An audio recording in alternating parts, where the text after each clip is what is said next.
Dr Craig Heilmann, who joins me now. Craig, kia ora, thanks for your time today.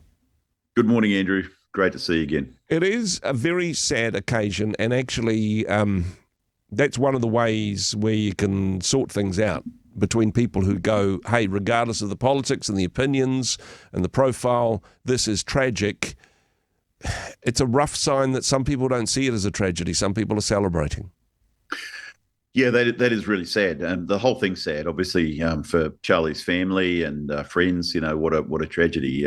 So a terrible situation, and everybody should be sad about it. The fact that some are celebrating just tells me how deep the rabbit hole goes in terms of the hatred of one person for another. The Substack piece I wrote, and if people want to see that, then go to @faithmadepublic, which is my Substack, and the website faithmadepublic.com. But yeah, I mean, I basically lay out the case that these are shots, well, one shot, but these are shots fired in a civil war, really, where we cannot solve our problems apparently in the Western world, and our politicians aren't able to solve them. And now these things are taking to the streets, and people are taking up arms against one another. And to me, a very sad situation, but symptomatic of a culture that's very sick and not going in a good direction. I mean, it is tragic that a physical shot was fired, but this has been a war for some time, even without the violence and the death in that regard. This has been increasing and escalating for some time now, and I suppose my concern is that things will only get deeper and darker from here. Yeah, I don't see this ceasing myself, because if you now know the FBI are investigating up to about 20 people, I'm told, or I understand, so that it could be seen as a wider conspiracy, and there may be other people involved who may be charged. This is not just a lone shooter who was just off his rocker. Yes, he was off his rocker. He wasn't thinking straight, but nonetheless, there seems to be something bigger at play. And these are shots fired, in my opinion, in a civil war. And I don't think it just stops at this moment. I think it goes on. And I think the language has already been very aggressive from both sides, in fairness, but has been very aggressive. And, now we know that it's not just language, it's going into action. And we haven't been able to solve our problems in the Western world. Look, let's face it, we live without a faith in the Western world. We're sort of one of the first communities ever in human history to try to live without a shared commitment to some religion. And so, we rely a lot on politics to solve our problems. And apparently that has failed, or it's failing. Even the faith aspect of this, and, well, faith and politics are inextricably intertwined, particularly in the US situation as well. But some people will say, well, hey, he's a man who believed in Jesus. He spoke about his faith on a regular basis. Other people have said that they believe that his views and his actions were inconsistent with a follower of Jesus. Even the issue of faith has become an area of division on this topic. Yeah, Christians will be divided over this as well. I mean, America has its own discourse around faith and politics.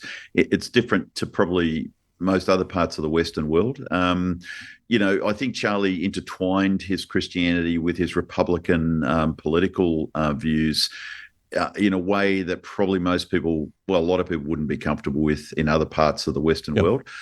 That is an American phenomenon. Look, having said that, I think Charlie Kirk at least displayed a principled Christian commitment to talking to your neighbour. Yep. And I know that there were things. I mean, I think it's easy to find things that Charlie said that people could be upset by.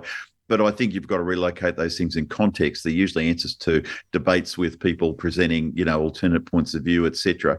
So he was a provocateur in that sense. But he did at least show a principled commitment to saying, unless we talk to each other, I think he feared a civil war in a sense. And I think he was trying to say, let's start talking so that we don't end up just shooting each other. And I think, what we're seeing is maybe a well-intentioned attempt, but apparently failed in his own case. There has been talk that this will inspire others to pick up his legacy, to take up his mantle.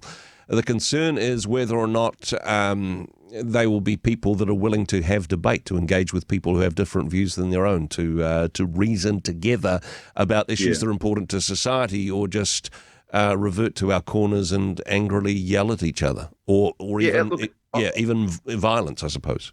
yeah, no, absolutely. I mean, I don't think our governments are helping us, Andrew, in this regard, because governments are now trying to control speech all over the place. And in the name of saying, some things being said are hateful, well, some things being said are hateful, there's no doubt about it. But I think they're crushing a lot of speech. And Charlie Kirk gives us an example of someone saying, look, we actually need to understand each other. So my prayer for young people is, whether you're on the left or the right, in terms of how the political landscape lays, you're going to have to talk to if you're going to live in a country with other people, you're going to have to talk to them. And we cannot all go and get a gun and decide to settle things that way. That is no way to settle debates between citizens. But we assume that citizenship implies friendship between citizens. Yeah. But clearly in the US, friendship has been lost, at least in some quarters on the far left and perhaps the far right as well. And that conflation between words as violence and actual violence there, free speech may be also a victim of this tragedy.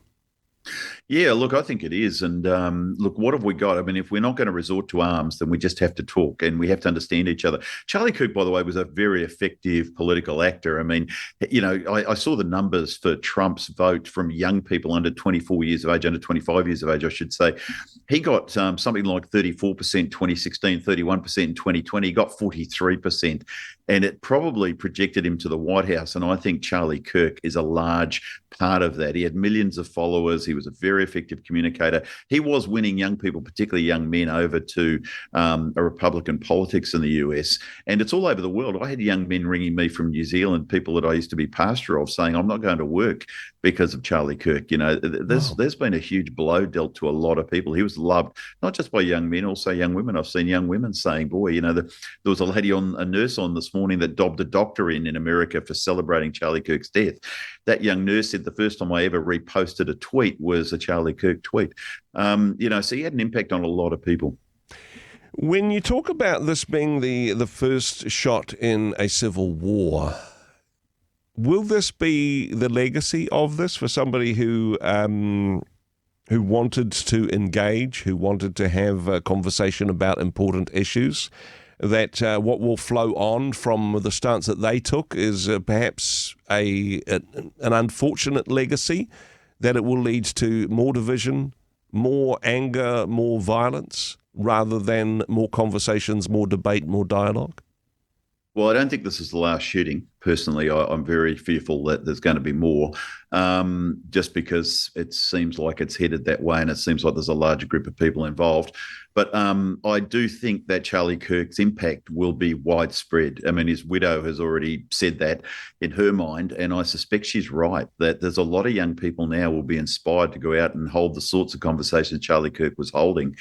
And there is a movement all over the world now, I think, inspired by Charlie Kirk. Some of what went on in England over the weekend in terms of the march in London is inspired by this idea of free speech, of actually citizens engaging with one another in speech.